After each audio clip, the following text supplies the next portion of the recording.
welcome back. This is Cruz and Childs with another excellent flipped classroom video. This time we're talking about characterization. Whoop whoop. Okay, think for a moment. What are some of your very favorite movies and TV shows and books? Just somewhere on your notes, I think you should have space for this. List 3 to 5 of your favorites. Hit pause because we're going to keep going. Alright, so first off, characterization. Characterization is how an author tells a reader about a character. How does an author describe a character? Through the character's appearance, character's actions, character's thoughts, speech, dialogue, and other character opinions, or other characters' opinions of the character.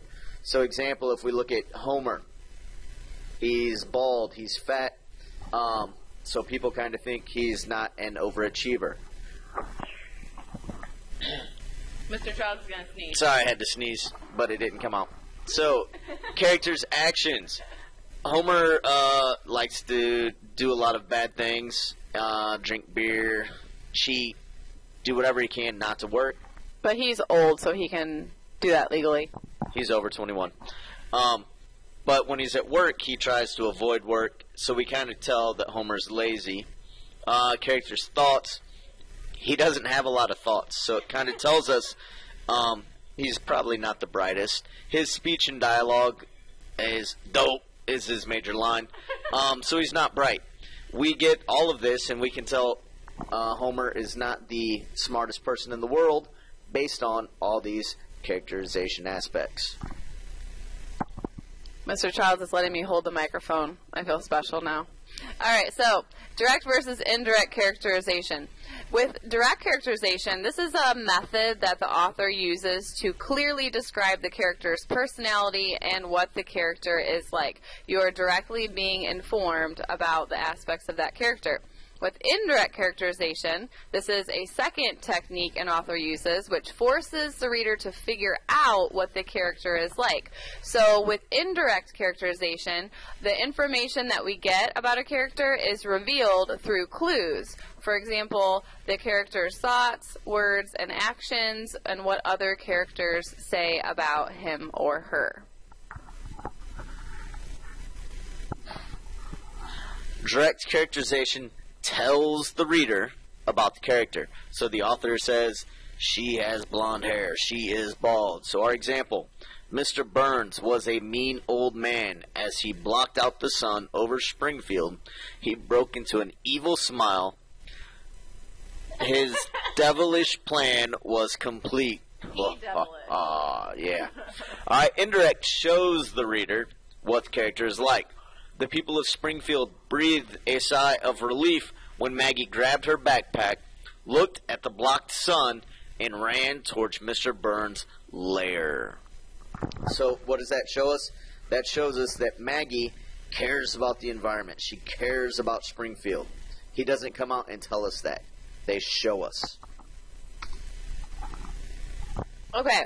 So protagonist is a fancy grown-up word for the main character of a literary work. Often a hero or a good guy, but not always. So an easy way to remember that is pro is like for, whereas anti is against. That's where antagonist comes in. So protagonist is the main character.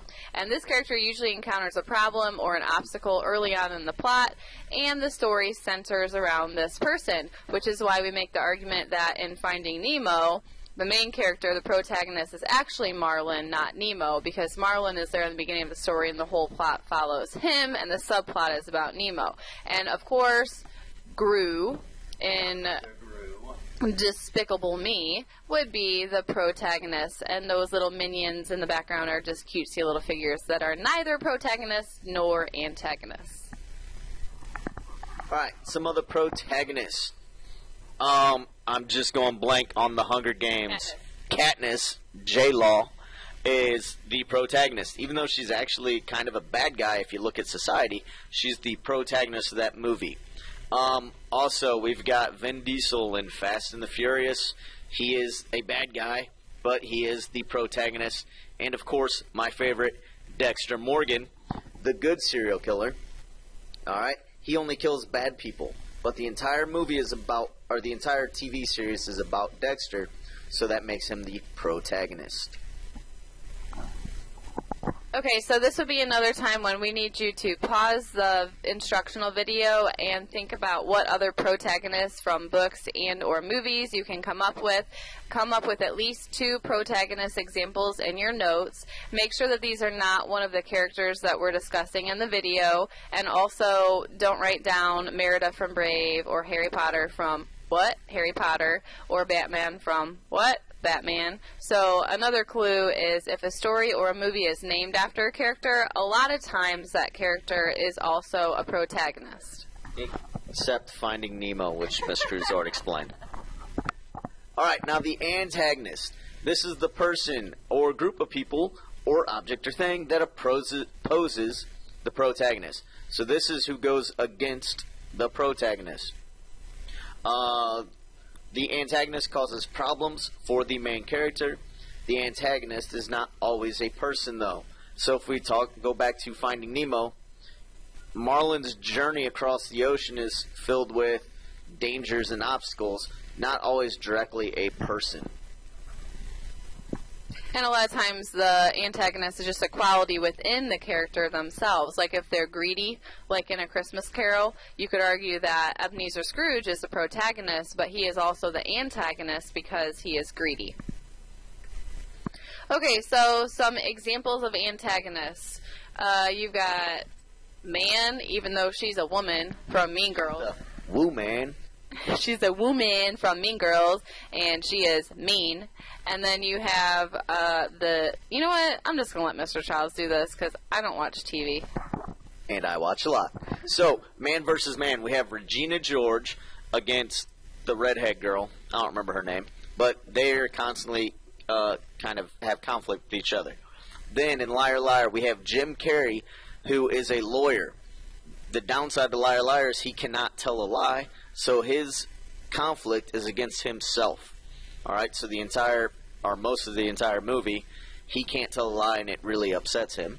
Then we have Man versus Nature. So little girl swimming, do-dum, do-dum, do-dum, and the big shark comes and eats her. Alright, that is Man versus Nature because Jaws is not a human character. But we'll do conflict next week. My bad. And then Man vs. Society, we have The Purge. So, same thing. They're all going against a central character.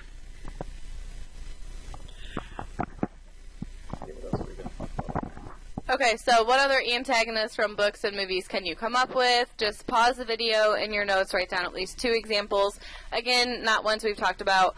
And 3 more examples for you are the Joker from Batman, what was that, The Dark Knight? Yeah. I think that was The Dark Knight. This is the Heath Ledger Joker. And then you have the evil queen from Snow White. And then you have Hades from Hercules. What? We're having a hard time today. It's Grandparents' Day, so we got to remake this video anyway. What does it mean to be a round character? So, a round character, once again, think about Homer. Think about big and fat. Well developed by the author. We know a lot about them. They have many traits, both good and bad. And it's a character we know a lot about. So think about a big round balloon. We know we can put a lot of stuff in there. So that's a lot of character traits that can go in there. Most major characters are round. But round is also relative to the size of the story that you're reading. You can have round characters in short stories, but you're still not going to know as much about them as you would a round character in a movie or a book. Okay, so some more examples. Wow, I love examples of round characters. Would be Harry Potter. Obviously, from Harry Potter, he's a main character. It's hard to be a main character without being a round character. You have Cinderella. We know that she's poor. We know that her dad dropped her off with the evil stepmom, and that she has a hard life, and she has to work, and she's such a nice girl, and she rides in a pumpkin, and she has small feet, blah, blah, blah. You have Bella Swan from Vampire Show. Twilight. She's very annoying to most people. That's because she's a round character and we know a lot about her. And then you got SpongeBob SquarePants. I don't really watch SpongeBob, but I'm sure you guys have seen it before. So in your notes, list 2 examples of a round character, not ones that we have talked about or showed you pictures of. And also M&Ms, they're not really round characters, but I do like to eat them. Except for the yellow M&M, which I call Frank. We know a lot about him in his commercials. Alright, what does it mean to be a flat character? Once again, it's the opposite of round. It's flat. So it is not well developed by the author. Does not have many personality traits. Someone we don't know much about. Sometimes stereotyped as the ditzy cheerleader. So if we go back to Mean Girls, there's the blonde girl who's kind of like, I can't wear pink or whatever. Alright, the steroid-abusing football player. The nerdy chess club member who wears suspenders. Unless we're talking about Glee, then he's probably cool. Okay. Most minor or background characters are flat. They're flat because we don't know a lot about them. There's nothing inside of them. And remember stereotypes, like all cops like to eat donuts. I'm not a cop. I like donuts. Okay. Examples of flat characters. If you've ever seen Alice in Wonderland, the Cheshire Cat would be an example of a flat character. We don't know a whole lot about him other than he's kind of weird and he disappears a lot. You have C-3PO from Star Wars. Okay, I tried to watch that movie a couple years ago and I just couldn't do it. Sorry, Star Wars fans. And then you've got little dwarves. The 7 dwarves would be examples of flat characters. And then that weird guy from Office. Yeah. So, I don't know. Anything about him, Mr. Childs? I don't watch that show. I know he likes staplers. Okay. Well, that show is not appropriate for 2-year-olds, so we don't watch that in the cruise residence. Okay, I'm going to do the explanation for this one, and you can do the examples. Boom. Okay, so what makes someone a dynamic character? A dynamic character undergoes a personality change in the story. So, for example, a character learns to love his mother again after a long family feud. Or, think back to the Interlopers, which we just read. Ulrich and Georg have a change of heart, and they decide that they don't hate each other anymore and they want to be friends. That would make them dynamic. So sweet. Not dynamic. A character becomes fat because he eats too much, or a character chops off 2 feet worth of her hair. If it's a physical change, that does not make them dynamic. It has to be an internal change with their heart or their mind. So the protagonist is usually dynamic, but not always. Alright, so dynamic characters throughout. We have The Hangover, which, again, you guys should never have watched this because I believe it's rated R and you were too young. And we did not make that PowerPoint. But it's a good example. So, as you can see, all 3 of these guys go throughout a change during the movie. The dentist guy, I'm sorry, I forget their names. He goes from being kind of whipped and following whatever his wife says to, hey, I'm my own man. I resent that term, whipped. Sorry. The baby guy here, he goes from not caring about anything to kind of, oh, we need to save Phil. All right, and we keep going. Wedding Crashers. Once again, you should not have seen this movie. It's rated R. It's bad for you guys. But both of these guys go through an emotional change. Instead of they just want to crash weddings and pick up women, they actually care for the women. Also, we have Danny Zuko. Mrs. Yoakum would like to make the video with us. And Danny Zuko goes through the change of, I'm a greaser, I got long hair, I don't care, to, I want to make something of myself so I can impress a girl. He goes through that emotional change, even though we don't see it in the movie till the end. But whatever. Okay, what makes someone a static character? It's the opposite of dynamic. So, a character is static if they have the same personality or internal feelings from the start of the text to the end of the text. So, they don't change their opinion or their motive in the text. And a lot of times, as with minor characters, we don't know much about them, so we don't get to know them enough to see any development with them internally. So minor characters are often static, but not Always. Alright, we've got some static characters here. Once again, Django, you got Unchained. You guys should not have seen this, but these characters pretty much stay the same throughout. He loves his wife. He wants to free slaves. Squidward, I don't even know. And then Gusfan, or the dude from Beauty and the Beast. Yeah, Gustav, I don't know. Gaston, I think. Yeah, he's just a jock the whole time. Alright, reading strategies, connecting and inferring. So, just like last week, we're covering a couple of reading strategies with the stories this week. Inferring. It's using clues from the text to make an assumption. Don't get this confused with predicting. You're reading between the lines and figuring out what an author is really trying to say with inferring, but predicting, you're using clues and what's in your head to predict what's going to happen in the future of a story. You're combining details from the text with information from your head in order to make an assumption. And you're making educated guesses about characters, emotions, actions, places, objects. So, for example, oh, she must be mad because she is furrowing her brow and crossing her arms. The author might not tell us that she's mad, but just by using those clues about how she's acting, we can infer that she is angry. Alright, you already make inferences. You need about $50 from your mom. As you're waiting for her, you suddenly hear a car squeal into the driveway and the car door slam. She walks into the house, kicks the door shut, throws her stuff on the floor, all while grumbling profanities. She storms into the kitchen without so much as a word to you. Should you ask her for $50? My guess would be no. Okay, and then the second one we're talking about this week is connecting. The reader interacts with the text, thinking about how their own personal experiences or other literature that they have read before relates to what they are currently reading. So a lot of you guys that have personal stories, you're like, oh, this reminds me of that movie. Have you ever seen that movie? Oh, this one time at band camp. All that stuff. Text to self. Text to the world.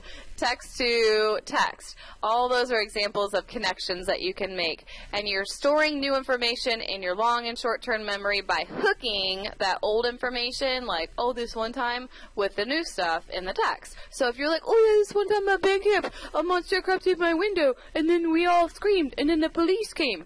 That reminds me of this movie, Monsters, Inc., then you're going to remember Monsters, Inc. better because that one time at band camp when you met that monster, it was like, whoa, dude, this has happened to me before. Types of connection. First, we have text to stealth, personal experiences. Oh, this happened to me one time. Text to text. Other literature, movies. So if you're watching a movie, you're like, oh, you remember that happened in that movie? Or if you're reading a book, you're like, oh, this is very similar to another book I read. Text to world. News or world events, school lessons. Yeah. But yeah, you can actually make connections to those.